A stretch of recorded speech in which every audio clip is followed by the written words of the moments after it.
Online Sanskrit साहित्य YouTube platform पर मैं आकिफ सैफ़ी आप सभी का हार्दिक स्वागत करता हूं। कैसे हैं आप सब? उम्मीद करता हूं बहुत अच्छे होंगे। वैदिक साहित्य के इतिहास की 3 वीडियो कंप्लीट हो गई हैं, मतलब 3 कक्षाएं हमने कर ली हैं।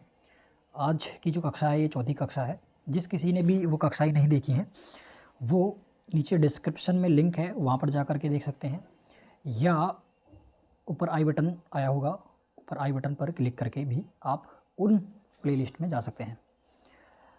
उसमें हमने क्या क्या चीज़ें पढ़ा दी थी भाई, क्या क्या चीज़ें वहाँ पर कवर हुई थी ये देख लेंगे एक बार। देखिए, हमने वेदों का काल पढ़ाया, उसमें मैक्स मूलर, ए बेवर, जेकोबी, बाल गंगाधर तिलक, एम वेंकटरामन, इन सब के आधार पर हमने वेदों का काल देखा। इसके बाद संहिता साहित्य हमने देखा, और संहिता साहित्य के बाद फिर हमने ब्राह्मण ग्रंथ देखे, और ब्राह्मण ग्रंथ के बाद फिर हमने आरण्य ग्रंथ देख लिए।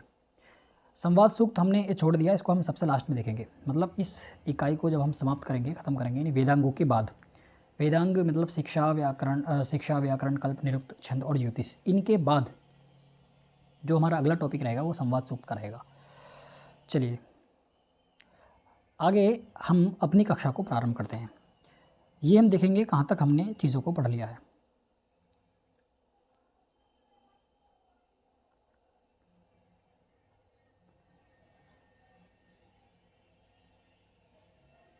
ठीक है,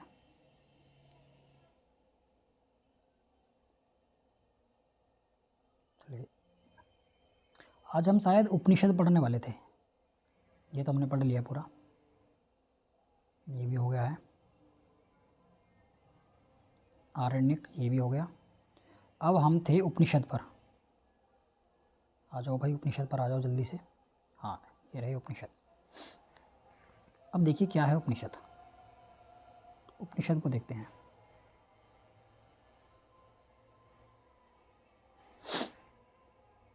भाई जब हम उपनिषद की बात करते हैं तो सबसे पहले उपनिषद का अर्थ देखेंगे क्या है।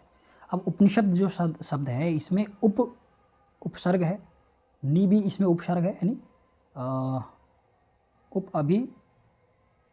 उपसर्ग कितने भी 22 प्रकार के उपसर्ग का हम प्रयोग करते हैं। प्रा प्रा अपसम अनु अब निसनिर तुसुदूर वियांग नी अदि अतिशु। तो इसमें उप भी एक उपसर्ग है और नी भी एक उपसर्ग है। अब सद इसमें धातु है। अब उपसर्ग क्या है इसमें? उपसर्ग है, नी भी उपसर्ग है, और सद धातु है, और कोप प्रत्यय है। तो जब इन तीनों चीज़ों का संयोग होता है तो तब जाकर के हमारा ये उपनिषद जो शब्द है वो बन करके तैयार हो जाता है। अब उपनिषद का क्या अर्थ होता है भाई? उप का अर्थ होता है समीप आना। उप का जो अर्थ है वो निश्चय के लिए प्रयोग किया गया है, और सद का मतलब होता है बैठना। और जब हम इन तीनों चीज़ों का समन्वय करते हैं और एक साथ इन चीज़ों को मिला करके एक उपनिषद शब्द बनाते हैं तो इसका सामान्य अर्थ हो जाता है तत्वज्ञान के लिए गुरु के पास आकर के बैठना। अब उपनिषद का मतलब यही है।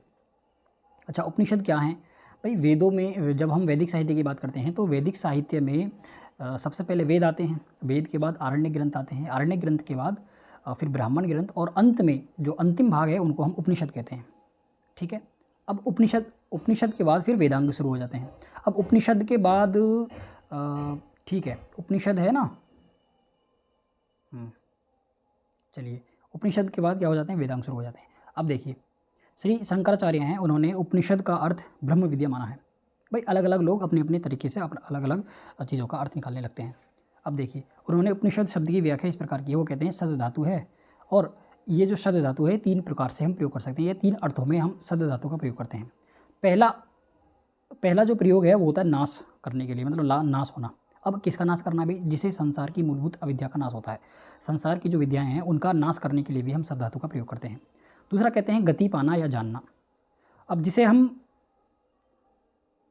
हम क्या करते हैं? ब्रह्म की प्राप्ति करते हैं, ब्रह्म की गति को जानते हैं, तो ये होता है दूसरा अर्थ। और तीसरे प्रकार का अर्थ कहते हैं अवसान या शिथिल होना। शिथिल मतलब अवसान होना, जिससे मनुष्य का जो दुख है वो दुख या बंधन जो है वो शिथिल होते हैं। अब इन तीन प्रकार से शद धातु का वो प्रयोग करते हैं, या कहते हैं कि वही इस शद धातु का प्रयोग हम इन 3 अर्थों में कर सकते हैं। अब यहाँ क्या है, मतलब यहाँ पर शद धातु का किस के अर्थ के लिए इन्होंने ग्रहण किया है? तो कहते हैं इन 3 अर्थों को लेकर उपनिषद को ब्रह्म विद्या का घोतक माना गया है। वो कहते हैं कि जो ब्रह्म विद्या के लिए हम इस उपनिषद का प्रयोग कर रहे हैं, या इस उपनिषद में शब्द धातु का प्रयोग हम ब्रह्म विद्या के लिए कर रहे हैं। अब आ गया हो भाई, उपनिषदों की संख्या की बात करेंगे। भाई उपनिषदों की जो संख्या है उसमें मतभेद है। वास्तविक उपनिषद कितने हैं यह बताना बहुत मुश्किल है। उपनिषदों की जो संख्या है वो 108 से लेकर के 200 तक मानी गई है।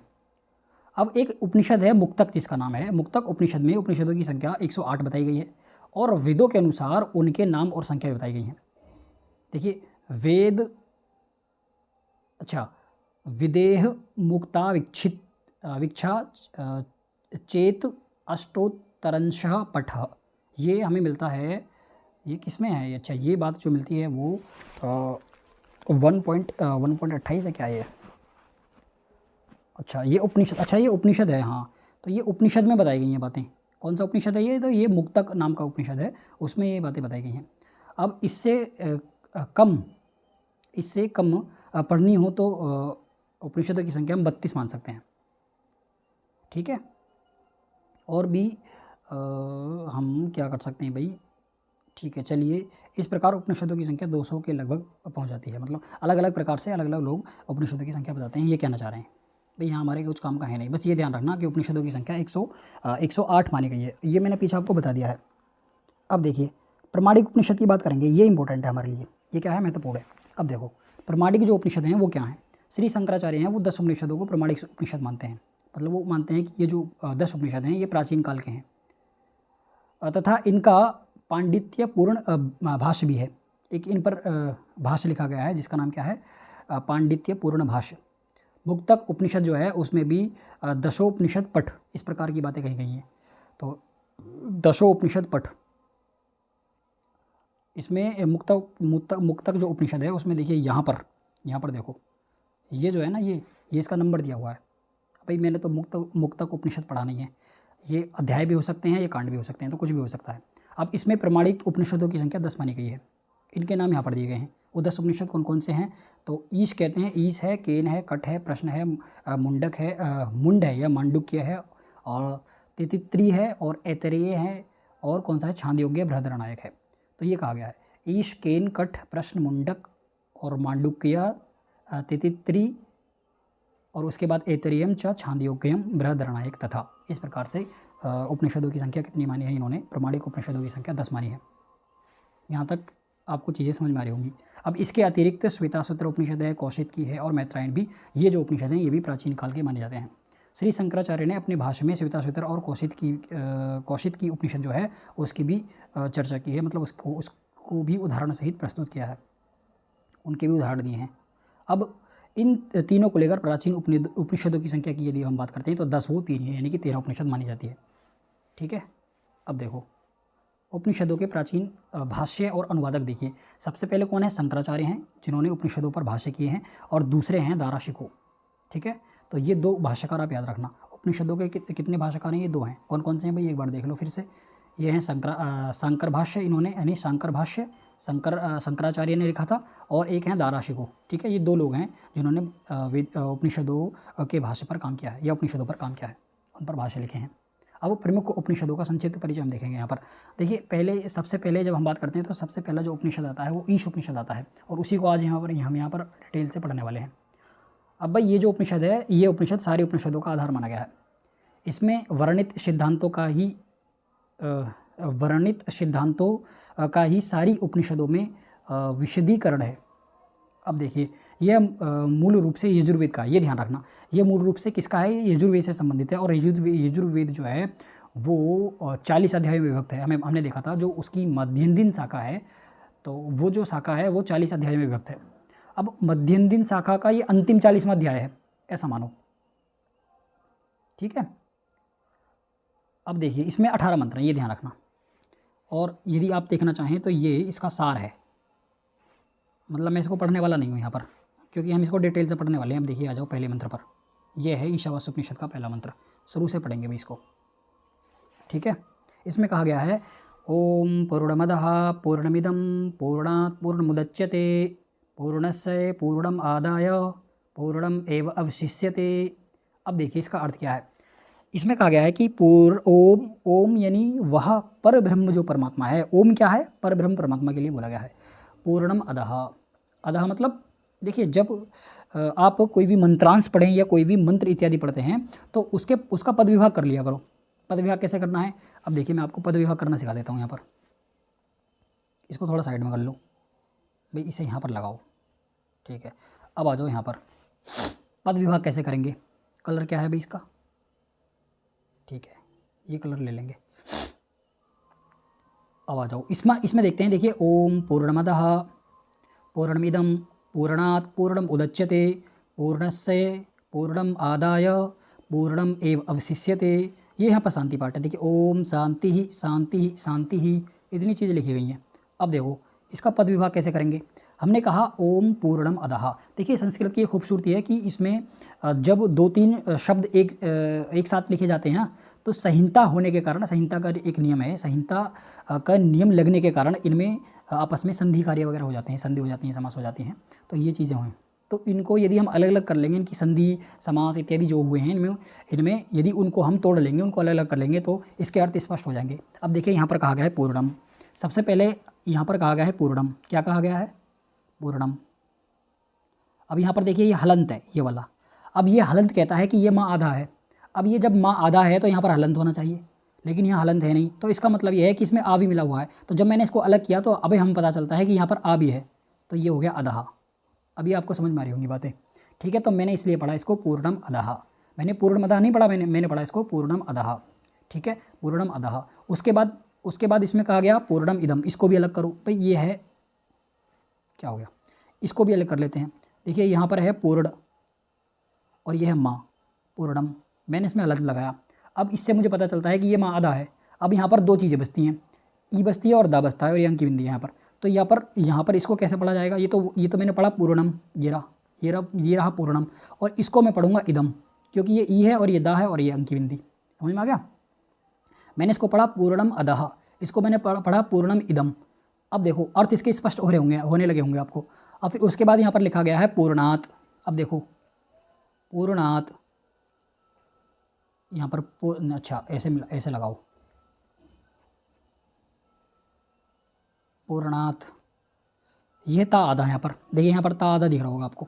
अब ये जब ये ता आधा है तो मैंने इसको अलग ही कर दिया पूर्णात, और फिर उसके बाद लिखा है पूर्णम, पूर्णात पूर्णम, ठीक है, पूर्णम, ये हो गया, ये ऐसा बना लो पूर्णम, ठीक है। उसके बाद कहा गया है पूर्णम। अब देखिए ये जो ऊ है, ये वाला जो ऊ है, ये माँ पर है ऊ, यानी तो इससे पता चलता है कि ये जो माँ है ये आधा है। तो मैंने जब माँ अलग कर लिया है तो मैं ऊ को ऐसे लिख सकता हूँ, ऊ द आधा चा या फिर ता, ये उदच्यते, ठीक है, ऐसे है भाई। इसका ऐसे हम विच्छेद कर सकते हैं, इसके पदों को ऐसे तोड़ सकते हैं। तो मैं इसको पढ़ूंगा। अब देखिए अब जितने भी मंत्र मैं पढ़ूंगा ना, वो सारे पद विच्छेद करके ही पढ़ूंगा।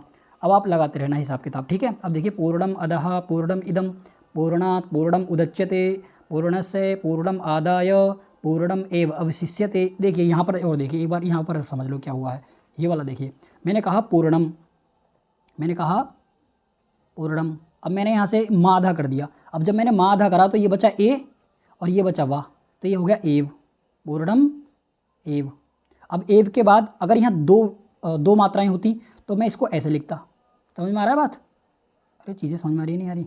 तो मैंने लिखा पूर्णम एव, और पूर्णम एव के बाद मैंने लिखा अवशिष्यते। अब यहाँ पर हुआ, यहाँ पर देखिए यहाँ पर संधि हुई, यहाँ पर जो संधि हुई यहाँ पर दीर्घ संधि हो गई। अब देखो यहाँ पर हम कैसे लिखेंगे इसको, देखिए इसको हम यहाँ पर ऐसे लिख सकते हैं पूर्णम, इसको तो मैंने लिखा पूर्णम, इसको लिखा मैंने एव। अब क्या बचता, अब बचा, अब ये बचा ये वाला अवशिष्यते,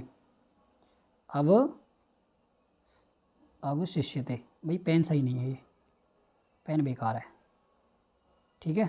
तो समझ लेना, मतलब समझदार तो हो ही आप। अब देखो एक बार फिर देखेंगे भाई, ये छोटी छोटी चीज़ें हैं, यदि हम इनको समझ लेंगे तो आगे जो मंत्र मैं आपको पढ़ करके बताऊंगा तो वो मेरे लिए फिर आसानी हो जाएगी समझाने में। अब देखो कभी भाई आप ये कहने लगो कि कभी आ पढ़ देते हो, कभी ई पढ़ देते हो, कभी ऊ पढ़ देते हो, हमारी समझ में नहीं आ रहा, तो ऐसे है, ऐसे पढ़े जाते हैं मंत्र। अब देखिए पूर्णम अदहा पूर्णम इदम पूर्णात् पूर्णम उदच्यते पूर्णस्य पूर्णम आदाय पूर्णम एव अवशिष्यते, समझ में आ रहा है।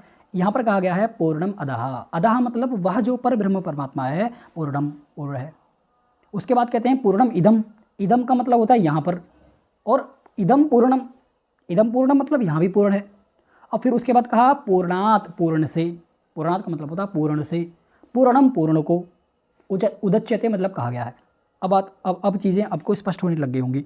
मैंने कहा पूर्णम अदः, भाई मैं नहीं कह रहा, ये ईशावास्योपनिषद में लिखा हुआ है, पूर्णम अदः, वह जो परब्रह्म परमात्मा है वह पूर्णम पूर्ण है। पहली चीज़ ये कही। दूसरी चीज़ में कहते हैं पूर्णम इदम, यहाँ पर भी, यानी कि यहाँ पर इस जगत में, यहाँ पर का अर्थ लेना है हमें इस जगत में, पूर्णम इदम मतलब इस जगत में भी पूर्ण है, ऐसा कहना चाह रहे हैं।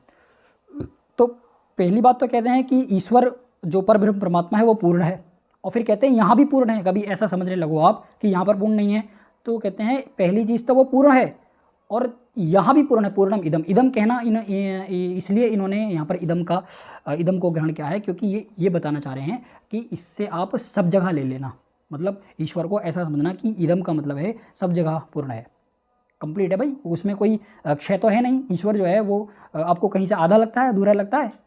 आधा अधूरा का मतलब यहाँ पर आपको ये लेना है कि जब भी हम कोई प्राकृतिक तत्व देखते हैं ना, तो उसमें हमें कहीं कमी नहीं दिखती है। सारी की सारी चीज़ें एकदम परफेक्ट रेशो में ईश्वर ने हमें मिला करके दी हैं। तो इससे हमें पता चलता है कि जो ईश्वर है ना पूर्णम, यहाँ से पता चलता है वो पूर्ण है, ठीक है ना। उसके बाद कहा गया पूर्णात पूर्ण से। अब पूर्ण से का मतलब है जब हम अपने आसपास की चीज़ों को परफेक्ट रेशो में पाते हैं ना, तो उसी से हम अंदाज़ा लगाते हैं, उसी से हम कहते हैं कि पूर्णात, यानी ये जो सारी चीज़ें पूर्ण है ना, इससे पता चलता है कि उदच्यते, हम पूर्ण को कह सकते हैं कि भाई जो ईश्वर है ना, जिसने ये चीज़ें हमें बना करके दी हैं वो पूर्ण है। तो वही चीज़ कही गई है यहाँ पर। अब फिर से एक बार अर्थ देखिए इसका, पूर्णम अदः, भाई इसका व्यंग्यार्थ देखना क्या है, व्यंग देखना इसका क्या है। पूर्णम अदः पहले तो कहा कि वो जो परब्रह्म परमात्मा है वो पूर्ण है। पूर्णम इदम, यहाँ भी इस जगत में भी पूर्ण है। फिर उसके बाद कहते हैं पूर्णात, यानी पूर्ण से, यानी कि उसका जो कम्प्लीफिकेशन है ना, कम्प्लीफिकेशन, उससे पता चलता है पूर्णम उदच्यते, मतलब वही कहता है, वो खुद कहता है कि मैं पूर्ण हूँ। क्योंकि हमारी जो चीज़ें हैं ना परफेक्ट रेशो में जो हमें दिखती हैं, हर देखिए गैसेस का अनुपात है हमारा, यानी हमारे पर्यावरण में कितनी सारी गैसेस हैं, ओजोन है, नाइट्रोजन है, ऑक्सीजन है। अगर 0.0001% भी यदि ये ऑक्सीजन गैसेस या पर्यावरण की गैसेस गड़बड़ा गई ना, तो पूरी की पूरी पृथ्वी संकट में आ जाएगी, समाप्त होने के कगार पर आ जाएगी। समझ में आ रही हैं चीज़ें। तो इसलिए कहा गया है कि वह जो इन्हीं सारे परफेक्ट तरीके से चीज़ों को मेंशन करने से ये पता चलता है कि वह जो मतलब ये उदच्यते यहाँ पर इसलिए प्रयोग किया गया है कि वो सारी चीज़ें जो कंप्लीट है ना, वो खुद कह रही हैं कि वो जो परब्रह्म परमात्मा है ना, जिसने इन चीज़ों को पूर्ण किया है, वह भी कंप्लीट ही है, वह भी पूर्ण है। अब समझ में आ गया भाई। कंप्लीट शब्द कहना मेरे लिए यहाँ पर सही नहीं होगा, क्योंकि मैं यहाँ पर कंप्लीट शब्द का प्रयोग नहीं कर सकता, मैं पूर्ण शब्द का प्रयोग कर सकता हूँ, ठीक है ना। पूर्ण से मतलब पूर्ण का ही बोधक, पूर्ण जो है पूर्ण का ही बोधक है। अब देखिए पूर्ण से पूर्ण का पूर्णम आदाय, यहाँ तक आपको समझ में आया भाई। यहाँ पर कहा गया पूर्णम अदः, वह जो परब्रह्म परमात्मा है पूर्णम। उसके बाद कहा पूर्णम इदम, इस जगत में भी वह पूर्ण है। फिर उसके बाद कहते हैं पूर्णात पूर्ण से पूर्णम उदच्यते, पूर्ण से पूर्ण कहा गया है भाई, वो सारी चीज़ बताता है कि मैं पूर्ण हूँ। ये सारी चीज़ें जो है ना, ये हमें बताती हैं कि वह जो परब्रह्म परमात्मा है ना वो पूर्ण है।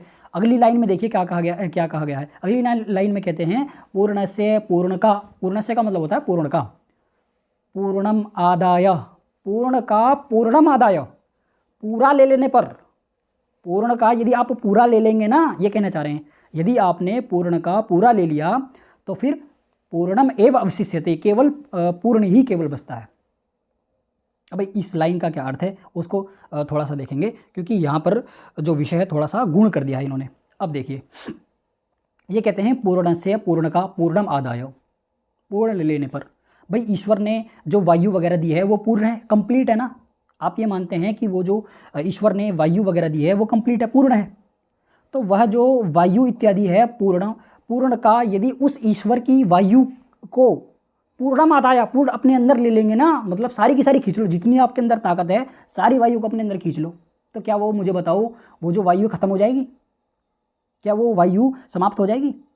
या ईश्वर ने जो सूर्य की किरणें यहाँ पर भेजी हैं, आप अपने कमरे में उन किरणों को बंद करके रख लेंगे तो क्या सूरज की किरणें समाप्त हो जाएंगी?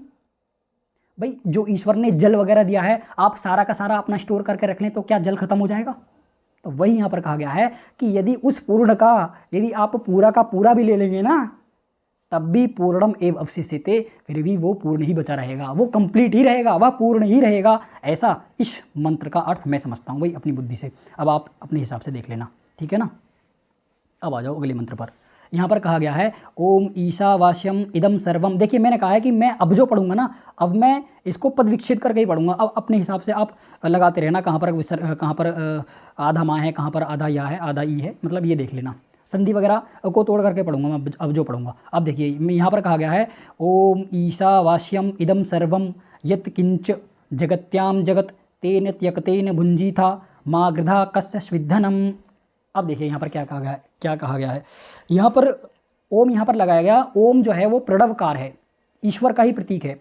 अब अलग अलग दर्शनों में इस परब्रह्म परमात्मा को अलग अलग तरीके से बताया गया है। भाई वाक्यपदी में जब हम बात करते हैं तो वहाँ पर शब्द कहा गया है इसको, और दर्शन में बात करते हैं, सांख्य कारिका की बात करते हैं, ये सांख्य दर्शन की बात करते हैं तो वहाँ पर प्रकृति कहा गया है इस ईश्वर को।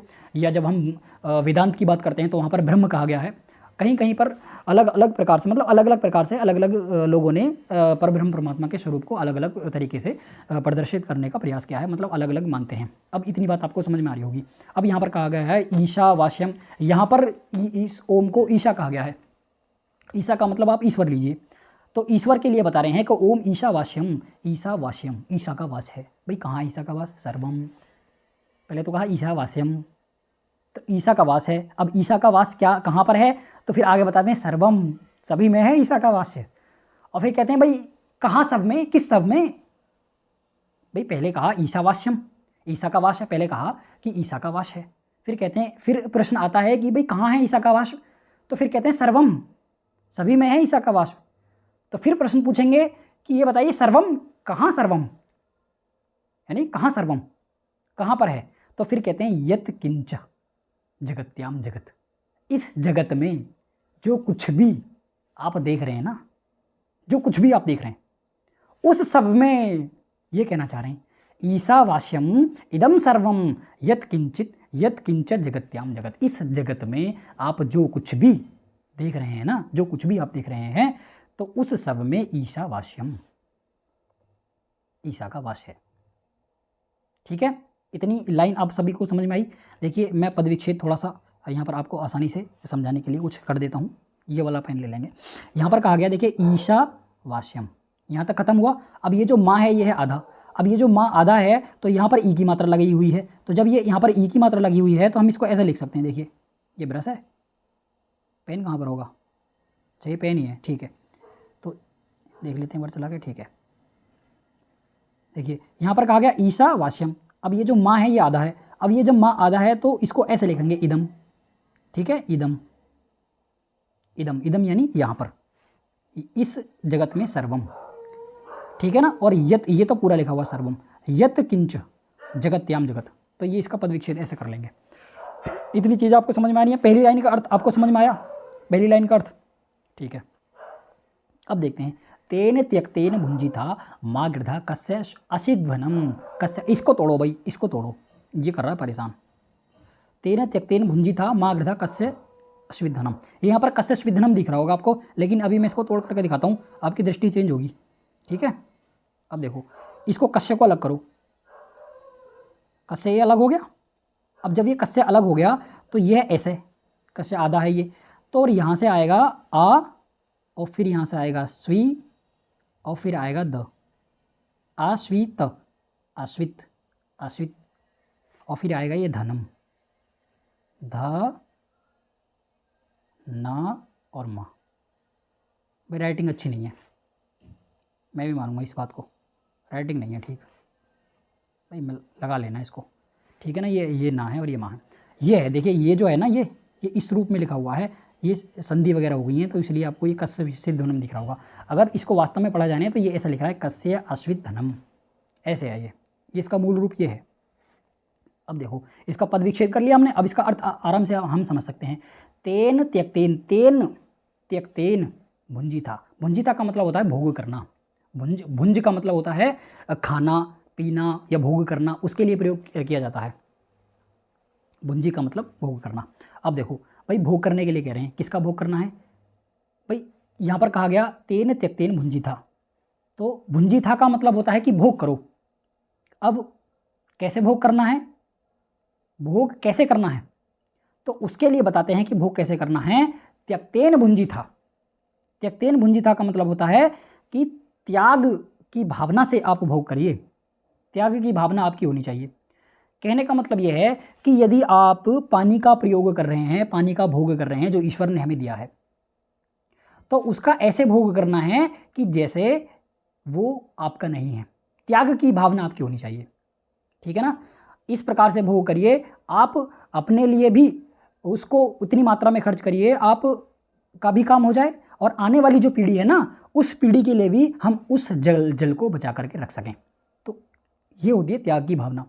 इसका दूसरा एग्जाम्पल देखो, दूसरा एग्जाम्पल क्या हो सकता है अभी? दूसरा एग्जाम्पल हो सकता है आपने मेहनत की और मेहनत करके बहुत सारा धन इकट्ठा किया। अब धन इकट्ठा करने के बाद आपने सोचा कार ले लेते हैं एक, तो आपने क्या किया, कार वगैरह खरीद ली। अब कार वगैरह खरीदी आपने, 1 महीने तो आपको बहुत हर्ष और उल्लास रहा, भाई कार खरीदी हमने। अब 1 महीने के बाद क्या होता है, आपकी कार चोरी हो जाती है। अब आपको दुख हो गया, दुख हो गया कि नहीं? तो यहाँ पर त्यक्तेन, देखिए कितना बड़ा अर्थ यहाँ से निकलेगा, यहाँ से निकल रहा है कि वो जो कार खो गई है ना आपकी, त्यक्तेन, जाने दो उसको, छोड़ दो, भाड़ में जान दो, है नहीं? तो तेन त्यक्तेन भुंजिता, इस प्रकार की भावना आपकी होनी चाहिए। भाई ईश्वर ने दिए थे पैसे, ईश्वर ने चाहा आप कार खरीदें और उसी ने ले ली, तो ये वाली आपकी भावना होनी चाहिए, त्यागने की भावना। मतलब एक झटके में आपको त्यागने की शक्ति होनी चाहिए किसी भी चीज़ के लिए, चाहे वो व्यक्ति विशेष हो, चाहे वो कोई आपकी प्रिय वस्तु हो, कुछ भी हो, तो आपकी त्याग की भावना होनी चाहिए। समझ में आ रहा है? तो त्याग की भावना से बहुत दो प्रकार के आप अर्थ यहाँ से ग्रहण कर सकते हैं। भाई मैं तो इतना समझ पा रहा हूँ, आप देख लेना अपने हिसाब से। फिर आगे कहते हैं माँ गृधा कस्य स्विधनम। माँ गृधा मतलब लोभ नहीं करना चाहिए, गृधा का मतलब होता है लोभ करना। तो माँ गृधा यहाँ पर लोभ करने के लिए निषेध किया गया है, तो माँ गृधा, लोभ नहीं करना चाहिए हमें। भाई लोभ किसका नहीं करना चाहिए? कस्य अश्वित धनम, कस्य मतलब किसका, असिद्ध यानी यह, धनम यानी धन, मतलब किसका ये धन है। ये जो धन का अर्थ यहाँ पर 2 प्रकार से आप ग्रहण कर सकते हैं। एक धन का अर्थ मनी, जो पैसा रुपया पैसा होता है अर्थ, उसका आप ग्रहण कर सकते हैं। और दूसरा जो मैं समझता हूँ धन का अर्थ आप ग्रहण कर सकते हैं जो ईश्वर ने हमें चीज़ें प्रकृति के रूप में दी हैं, मतलब जैसे पानी है या वायु है या और क्या चीज़ें हो सकती हैं भाई जो ईश्वर ने हमें दी हैं, सूर्य का प्रकाश है, ये सारी चीज़ें जो ईश्वर ने हमें फ्री में मुफ्त में दी है ना, उनको आप धन कह सकते हो। एक अर्थ तो आप ले सकते हो अर्थ का, मतलब अर्थ मतलब अर्थ के अर्थ 2 अर्थ होते हैं ना। देखिए बाघ अर्थ भी संप्रक्त हो, बाघ अर्थ प्रतिपत्ति, तो यहाँ पर जो अर्थ है वहाँ पर अर्थ जो है ना वो अर्थ के रूप में है, लेकिन कहीं कहीं पर हमें अर्थ का अर्थ लेना पड़ता है पैसा, धन। तो अर्थ के 2 अर्थ हो गए। एक अर्थ देखिए मैं लिख करके दिखा देता हूँ, आप कन्फ्यूज़ मत होना। एक अर्थ ये रहा और एक अर्थ ये रहा, 2 अर्थ हैं। अब इस अर्थ का अर्थ ले लो आप, अर्थ का मतलब शब्दों का अर्थ, वाक्यों का अर्थ, तो ये इस प्रकार के अर्थ में हम इसको ग्रहण करते हैं। दूसरा अर्थ ले लो आप धन, रुपया पैसा, ठीक है ना, ये क्या हो गया, तो ये है धन। तो इस प्रकार से आप अर्थ का क्या ले सकते हैं, ग्रहण कर सकते हैं। अब आपको ये जो दूसरा श्लोक है समझ में आ रहा होगा। भाई इसको एक बार फिर से देख लेंगे। इसमें कहा गया है ओम ईशावास्यम इदम सर्वम यत्किंच जगत्याम जगत तेन त्यक्तेन भुंजीथा मा गृधा कस्य सिद्धनम। ईशावास्यम इदम सर्वम, इस सभी जगत में, इस सारे जगत में ईशा का वास है। यत्किंचित, जो कुछ भी आप इस जगत में देख रहे हैं ना, सर्वम ईशावास्यम, तो सभी में ईशा का वास है। फिर कहते हैं तेन त्यक्तेन भुंजिता माँ गृथा कस्य। त्याग की भावना से हमें उन सारी वस्तुओं का भोग करना चाहिए जो हमें ईश्वर ने फ्री में मुफ्त में दी हैं, और किसी के धन का हमें लोभ नहीं करना चाहिए, ये कहा गया है। क्योंकि ये धन किसी का भी नहीं है, आगे कहा गया ना कस्य धनम, ये जो धन है ये किसी का भी नहीं है। मतलब अर्थात ये सारी की सारी चीज़ें ईश्वर की हैं, और इन सारी चीज़ों पर आपको मतलब लोभ नहीं करना चाहिए। ये चीज़ें हैं, समझ में आ रहा है? अब आगे आओ, ये तीसरा मंत्र देख ही लेते हैं इसको भी, ठीक है। 2 में ज़्यादा समय लग गया भाई, क्योंकि उसमें पद विच्छेद वगैरह करना देखा हमने। तो आगे क्योंकि इस सेशन में तो ये ईशावास्योपनिषद खत्म नहीं हो पाएगा, देखते हैं 4 मंत्र 6 मंत्र या 10 मंत्र जितने भी हम कर पाते हैं कंप्लीट, वो देखेंगे। अगली क्लास में हम इसको पूरा ख़त्म कर देंगे। अब देखिए मैंने थोड़ी सी क्वालिटी बढ़ा दी है इसकी। अब मेरा जो इमेज है आपको साफ दिख रहा होगा पहले के मुकाबले, पहले की जो मतलब कक्षाएँ हैं उनसे इसमें ज़्यादा साफ़ है, मुझे ऐसा लग रहा है, ठीक है। अब देखिए यहाँ पर अगला मंत्र जो है उसमें कहा गया है आसुरिया नाम ते लोकाः अंधेन तमसाः आवृताः ताम ते प्रेति अभिगच्छन्ति ये के च आत्महनो जनाः। भाई ये है पद विच्छेद, ऐसे पढ़ा जाता है पद विच्छेद करके। देखो आसुरिया नाम ते लोकाः, ते यानी वे, लोकाः मतलब ते यानी वे, अंधेन तमसा आवृताः, ते यानी वे, अंधेन यानी अंधकार से, आवृतः मतलब आवृत हैं। अब अंधकार से आवृत कौन है भाई? कौन है जो अंधकार से आवृत है? तो कहते हैं असुरिया नाम लोकः, असुरिया नाम ते लोकः, ऐसा अन्वय करिए इसका। असुरिया नाम ते लोकः अंधेन आवृतः, ये हो गया अन्वय। तो असुरिया नाम के जो वे लोक हैं ना, उनके लिए कहा गया अंधेन आवृतः, अंधकार से आवृत हैं, ढके हुए हैं।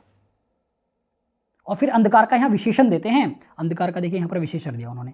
अंधकार बताइए भाई, ये जो अंधकार है ना वो छोटा मोटा अंधकार नहीं है, ऐसा मतलब उल्टा सीधा अंधकार नहीं है, ये अंधकार है तमसः, मतलब घोर अंधकार है, अत्यधिक गहरा अंधकार है। 3 प्रकार के गुण बताए ना, सत्वगुण, रजोगुण, तमोगुण। तो ये तमोगुण वाला जो गुण है ना, वो उसका ग्रहण किया गया है यहाँ पर।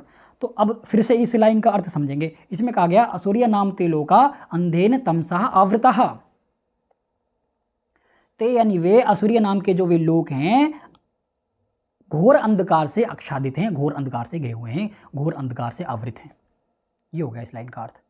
अब देखिए ताम ते यानी वे, प्रेति मरकर अभिगच्छन्ति चले जाते हैं। भाई मरकर कहाँ चले जाते हैं? ताम, अंधकार में चले जाते हैं। ताम का मतलब अंधकार ही है।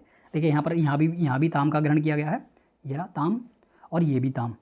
तो ताम, वे मरकर कहाँ चले जाते हैं? अंधकार में। देखिए ते यानी वे, यहाँ पर देखिए फिर से देखिए, ये जो ते है, ते यानी वे, प्रेति। अब देखिए यहाँ पर यड़ संधि है। अब मैं आपको बताऊँ, इसको अलग करके देखो। देखो यड़ संधि को आप अलग करके कैसे देख सकते हैं?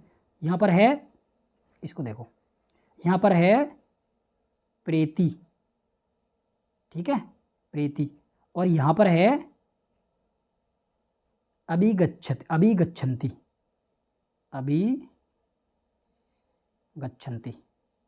ठीक है, ये है अभिगच्छन्ति।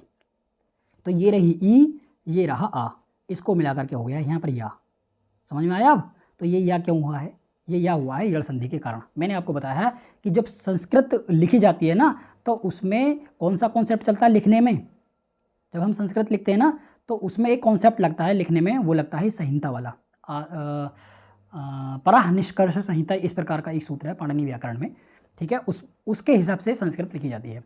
तो यदि हम संस्कृत के शब्दों को निष्कर्ष मतलब आपस में जोड़ करके लिख रहे हैं ना, तो वहाँ पर संधि कार्य हो जाते हैं। ये है, वहाँ पर विरोध नहीं होता है संधि कार्यों का। तो ये है इसका मतलब। अब यहाँ पर कहा गया असुरिया नाम ते लोका अंधेन तमसा आवृतः, ये लाइन हमने समझ ली। इसमें कहा गया कि वे आसुरी नाम के जो लोग हैं वो अंधेन आवृतः तमसा, मतलब घोर अंधकार से आवृत हैं, ये हमने पढ़ा। उसके बाद हमसे कहा गया कि ते प्रेति अभिगच्छन्ति, वे मरकर अभिगच्छन्ति चले जाते हैं। कहाँ चले जाते हैं भाई? वे मरकर कहाँ चले जाते हैं? तो ताम, अंधकार में चले जाते हैं। कौन अंधकार में चले जाते हैं? ये यानी जो आत्महनो हो। इसको भी अलग कर लो भाई, इसको अलग करो। आत्म चा, ये तो एक चा, ये तो ये हो गया, चा अलग हो गया। उसके बाद यहाँ कहा गया आत्म, और उसके बाद कहा गया हनो, आत्म हनो और जना, ये हो गया इसका विच्छेद, पद विच्छेद बोलते हैं मैं इसको, ठीक है। पदों को अलग करना, विच्छेद का मतलब होता है अलग करना। जैसे संधि विच्छेद होता है ना, संधि का मतलब जोड़ना और विच्छेद का मतलब अलग करना। भाई यदि आप संधि सीखना चाहते हैं ना कि हम इस प्रकार से संस्कृत को पढ़ना सीख जाएं, संधि वगैरह कार्य जो हुए हैं उनको पहचानना सीख जाएं, यहाँ पर कौन सा कार्य हुआ है, तो मैं क्या करता हूँ, इसी वीडियो के डिस्क्रिप्शन में आपको संधि वाली वीडियो का लिंक डाल दूँगा, वहाँ से जा करके देख लेना। एक वीडियो नहीं, 2 वीडियो हैं, तो उनको क्रम से देख लेना दोनों वीडियो को। यदि आप लगन से और मेहनत से उन दोनों वीडियो को देखते हैं ना और चीज़ों को समझने का प्रयास करते हैं, तो भाई आप इनको पढ़ना सीख जाओगे, मैं इतनी गारंटी देता हूँ आपको, ठीक है ना। ये देखिए ऊपर आई बटन पर क्लिक करो, यहाँ पर जा करके सीधे आप उसी प्लेलिस्ट में पहुँच जाओगे जहाँ पर वो संधि की वीडियो पड़ी हुई है। अब देखो, अब इसके अर्थ को समझते हैं। 34 मिनट की वीडियो हो गई है। असुरिया नाम ते लोगा अंधेन तमसा आवृतः, असुरी नाम के जो लोग हैं, असुरिया ते यानी वे असुरी नाम के जो लोग हैं अंधेन तमसा आवृतः, अंधकार से आच्छादित हैं, घिरे हुए हैं। उसके बाद कहा ताम ते यानी वे, प्रेति यानी मरकर अभिगच्छन्ति चले जाते हैं। कहाँ पर? ताम मतलब अंधकार में चले जाते हैं। और कौन अंधकार में चले जाते हैं भाई? ये यानी जो, च माने और, आत्महनो आत्मा का हनन करने वाले, जनहा मतलब लोग हैं। जो आत्मा का हनन करने वाले लोग हैं ना, एक तो वो, ठीक है ना। पहले एक तो वो चा कहा यहाँ पर इन्होंने, देखिए ये वाला जो चा लगाया ना वो किसके लिए लगाया है, यहाँ पर दो सेंटेंसों को इन्होंने जोड़ा है आपस में, एक तो इस वाले को और एक इस वाले को, दो सेंटेंसों को यहाँ पर इन्होंने जोड़ा है।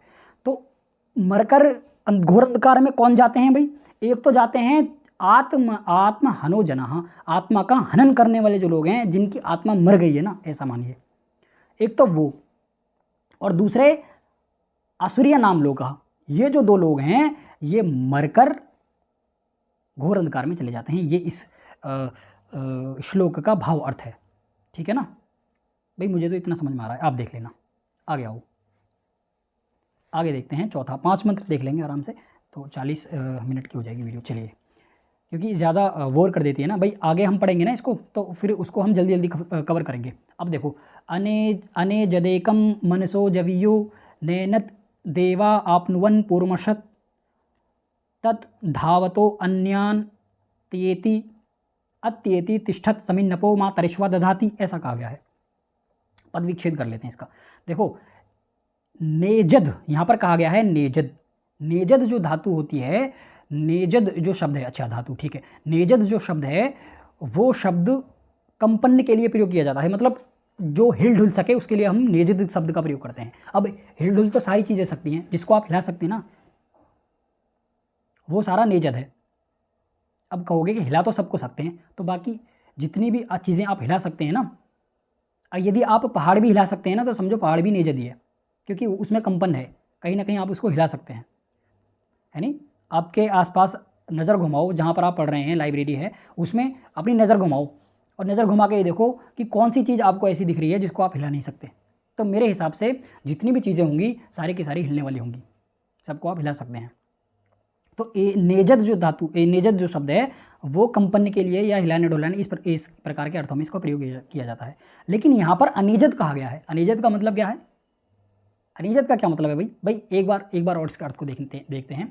हमने जब हम वेदांत पढ़ते हैं ना, तो वेदांत में सदानंद योगेंद्र का एक ग्रंथ है वेदांत सार, वो हमारे सिलेबस में लगा हुआ है। जब दर्शन साहित्य पढ़ेंगे, दर्शन वगैरह पढ़ेंगे उसमें, तब उसको विस्तार से पढ़ेंगे। तो वहाँ पर उसमें जो मंगलाचरण किया गया है ना, वहाँ पर क्या कहा है, अखंडम सच्चिदानंदम अवांग मनस अगोचरम आत्मानम अखिलाधारम आश्रय अभिष्ट सिद्धये, इस प्रकार की बातें कही गई हैं। तो वहाँ पर कहा गया है अखंडम। खंड का मतलब होता है भाग, लेकिन वहां पर प्रयोग किया गया है अखंडम। खंड का मतलब होता है भाग और अखंड का मतलब होता है जिसको कभी खंडित नहीं किया जा सकता, जिसको कभी तोड़ा नहीं जा सकता। ठीक है, मैं इसके पूरे अर्थ को नहीं बताऊंगा आपको, ठीक है, मतलब हम विषय से इतर नहीं जाएंगे। मैं यहाँ पर आपको केवल अनेजदेकम का अर्थ बताने के लिए उस मंत्र का या उस सूत्र का, ठीक है ना, उसी श्लोक का मैंने यहाँ पर प्रयोग किया था। अब देखिए, यहाँ पर कहा गया नेजद अनेजद एकम, अनेजद, इसको अलग अलग करो, अनेजद एकम, दो चीज़ें कही यहाँ पर। पहले तो कहा अनेजद, दूसरी कहा एकम। अनेजद मतलब जो कंपन रहित है, जिसमें कभी कंपन नहीं पैदा किया जा सकता, जिसको आप हिला नहीं सकते, ऐसा अर्थ ले लो। और एकम एक है, ऐसा नहीं है कि बहुत सारे हों, बहुत सारे नहीं है, एकम एक है। वह जो पर ब्रह्म परमात्मा है, वह जो प्रणवकार ओम है, वह जो तत्व है जिसको सांख्य दर्शन प्रकृति के रूप में जानता है, जिसको योग दर्शन किसके रूप में जानता है, योग दर्शन भाई योग दर्शन किसके, ईश्वर के रूप में जानता है, और जिसको जो वेदांत दर्शन ब्रह्म के रूप में जानता है, जिसमें वाक्यपदी में जिसको शब्द के रूप में प्रयोग किया गया है, तो वह कैसा है, अनेजदेकम, उसको आप हिला नहीं सकते, ऐसा है। और फिर कहते हैं मनसो जपियो, मन से भी ज़्यादा वेगवान है, मन से भी ज़्यादा तेज चलने वाला है। भाई मन आपका कितनी तेज चलता है, अभी यहाँ पर बैठे हो आप, और अभी 1 सेकंड में आपका मन दिल्ली पहुँच जाएगा, या आपके शहर से इतना दूर पहुँच जाएगा कि आप वहाँ जा नहीं सकते, इतनी जल्दी आप नहीं जा सकते। तो कहते हैं मनसो जपियो, मन से भी ज़्यादा वेगवान है। अब मन से ज़्यादा वेगवान कैसे हो सकता है, कोई व्यक्ति मन से ज़्यादा वेगवान कैसे हो सकता है, इसलिए यहाँ पर मन का, भाई मन जो है उसको सबसे ज़्यादा वेगवान बताया गया है, क्योंकि मन अभी हमारा श्लोक पर है, और अभी जो मन है हमारा सूर्यलोक पर आ जाए। इतनी तेज़ तो प्रकाश का लाइट भी नहीं चलता जितनी तेज़ मन चलता है। तो ये देखिए, 2 चीज़ें यहाँ पर पता चलती हैं। एक चीज़ तो ये पता चलती है कि जो मन है ना, इस संसार में जितनी भी चलने वाली चीज़ है ना, उन सब में मन सबसे तीव्र चलता है। ये इसका एक बात यहाँ से हमें पता चलती है ईशावास्योपनिषद से। भाई यदि हमसे ये पूछा जाए ना कि सबसे तेज चलने वाली वस्तु इस पृथ्वी पर क्या है, तो आप कह सकते हैं, निश्चित होकर के कह सकते हैं कि भाई मन है। तो यहाँ पर उस मन को भी तिष्ठत, उसको भी दूर कर दिया, मतलब मन को भी अत्यति मतलब उसको भी त्याग दिया है। यहाँ पर कहा गया है मनसो जवीयो, मन से भी ज़्यादा वेगवान है, मतलब मन जो है ना उससे भी ज़्यादा तेज चलने वाला है ईश्वर, वह जो परब्रह्म परमात्मा है। पहला कहा उन्होंने अनेजद एकम मनसो जवीयो, अन्वय कर मतलब अन्वय नहीं, इसका पद विकसित करके पढ़ो। वह जो परब्रह्म परमात्मा है कैसा है भाई, वो अनेजद है, एकम है, मनसो जवीयो है, तीनों चीज़ आपको समझ में आई होंगी। उसके बाद कहा गया न एनत, एनत है यहाँ पर, ये देखिए, ये इसको अलग करो, देखो आपको नैनत दिख रहा होगा, लेकिन यहाँ पर ये ता को दा हुआ है, व्याकरण के नियम लगे यहाँ पर। अब देखो यहाँ पर कहा गया ना एनत, ना एनत, ऐसे है ये, ना एनत देवा, ना एनत देवा आपनुवन, आपनुवन का मतलब होता है प्राप्त करना, तो देवा आपनुवन, देवा आपनुवन मतलब देव उसको प्राप्त कर सकते हैं, लेकिन यहाँ पर कहा गया है एनत उसको यानी एनत का मतलब परब्रह्म परमात्मा का सूचक है, ये सर्वनाम का प्रयोग किया गया है यहाँ पर।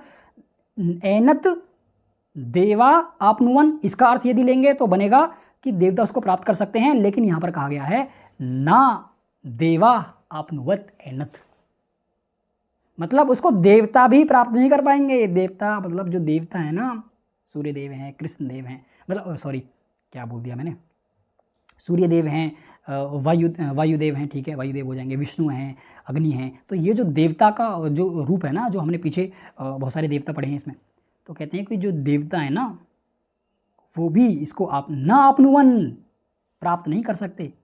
और दूसरा अगला विशेषण क्या दिया, अगला विशेषण ईश्वर का दिया कि पूर्वम अर्षत, पूर्वम अर्षत मतलब पहले से ही अर्षत यानी विद्वान है।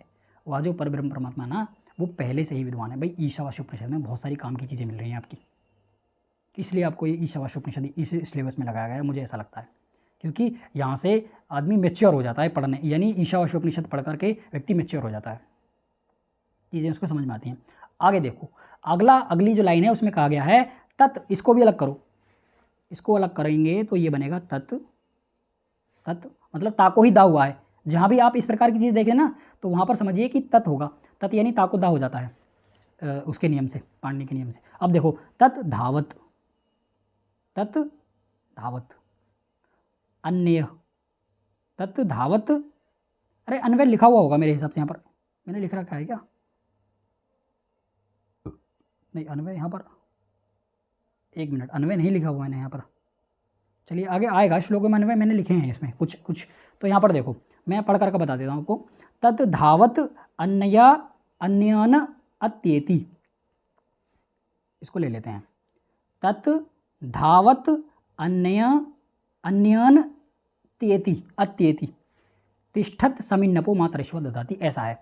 अब देखो तत् यानी वह तिष्ठत, ऐसा अर्थ लो इसका, तत् तिष्ठत, वह तिष्ठत, तिष्ठत का मतलब होता है ठहरा हुआ है, तत् यानी वह, उसका विशेषण दिया कि तत् तिष्ठत, वह ठहरा हुआ है, और ठहरा हुआ है। उसके बाद धावतो अन्य, अन्य लोग जो दौड़ रहे हैं ना, धावतो का मतलब होता है दौड़ना, तो अन्य जो लोग दौड़ रहे हैं तत् तिष्ठत, वो तो ठहरा हुआ है, लेकिन अन्यन मतलब धावतो अन्य, अन्य लोग जो दौड़ रहे हैं अत्येति, उनका अतिक्रमण कर देता है, उनको पीछे छोड़ देता है, ऐसा कहना गया। इसका है इसका भावार्थ आप ऐसा ले सकते हैं कि तत् तिष्ठत, वो तो ठहरा हुआ है। भाई सूरज है, सूरज की किरण तो ठहरी हुई है, लेकिन जो दौड़ने वाले लोग हैं ना, यदि आप दौड़ करके, ये भाई सूरज निकला हुआ है और दौड़ करके आप अमेरिका जाना चाहें तो आप कितनी तेज़ दौड़ लें, भाई सूरज जो है वो तो अपनी जगह स्थिर है ना, ठहरा हुआ है।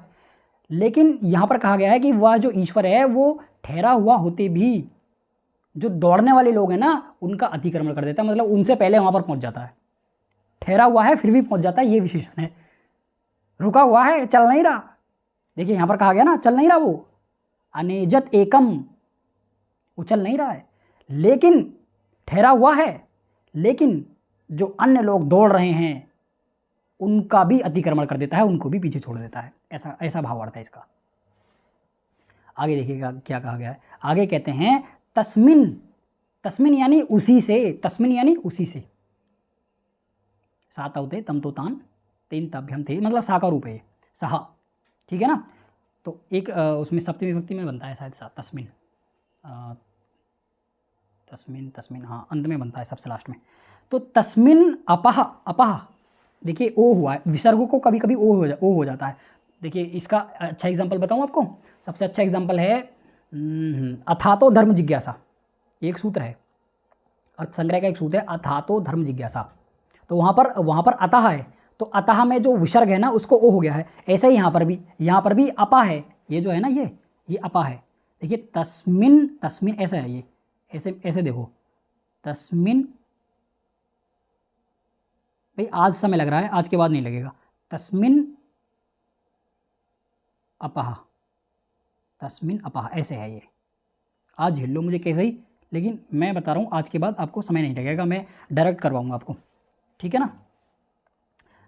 आगे कहा गया है तस्मिन अपह, अपह मतलब होता है जल, तस्मिन यानी उसी से, अपह यानी जल, मातरिश्व यानी वायु, दधाती मतलब देता है। वही जो वह जो परब्रह्म परमात्मा है ना, वही अपह यानी जल देता है और मातरिश्व यानी वायु इत्यादि देता है। तो वही जो ईश्वर है वो उसी से जल इत्यादि और जो वर्षा इत्यादि की क्रियाएं होती हैं, मतलब वो इसका भावार्थ है। तस्मिन का अर्थ इसलिए प्रयोग किया गया है क्योंकि ये बताना चाह रहे हैं कि उसी से ही जल इत्यादि मिलता है हमें, और उसी से ही वायु वर्षा इत्यादि हमें मिलती है, उसी से वायु इत्यादि मिलती है। तो उस प्रकार का अर्थ यहाँ पर ग्रहण किया गया है, ठीक है ना। तो मुझे लगता है ये चीज़ें आपको समझ में आ रही होंगी। देखिए यहाँ पर अर्थ भी इनका लिखा हुआ है, आप चाहें तो यहाँ से देख सकते हैं इसको। श्लोकार्थ, वह ब्रह्म कंपन रहित है, पहली चीज़ इन्होंने कही। फिर उसके बाद कहा मन से भी अधिक गति वाला है, मन से भी अधिक तेज चलने वाला है। फिर देवता भी उसको प्राप्त नहीं कर सकते, तीसरी बात ये कही उन्होंने। पहले से ही व्याप्त है, दूसरी चौथी बात ये कही। फिर उसके बाद ठहरा हुआ है, फिर भी अन्य दौड़ने वालों को पीछे छोड़ देता है, उनका अतिक्रमण कर देता है, और उसी से जल और वायु इत्यादि क्रियाएँ संपन्न होती हैं। तो ये इसका भावार्थ है। मुझे लगता है ये चीज़ें आपको समझ में आ रही होंगी। आज हम यहीं पर रोकेंगे क्योंकि 47 मिनट की ये कक्षा हो चुकी है, और रिकॉर्डेड टाइम तो इतना हो गया 47, लेकिन जीबी देखें ना तो 1.8 जीबी इसका जो है वो हो गया है 1.26 जीबी, ठीक है। क्योंकि ये अपलोड करने में समस्या होती है फिर मुझे, भाई मैं तो 2-2.5 घंटे की कर दूंगा क्लास, लेकिन फिर मुझे अपलोड करने में समस्या होती है। मेरा 4G फ़ोन है ये। चलिए अगली कक्षा में देखेंगे इसको आगे, ठीक है ना। कमेंट कर देना भाई वीडियो कैसी लगी, अच्छी लगी, या जो भी आपका रिएक्शन है वो कमेंट कर देना, मुझे बता देना भाई, मुझे भी लगेगा कि हाँ मैं कुछ आप लोगों के लिए कर रहा हूँ।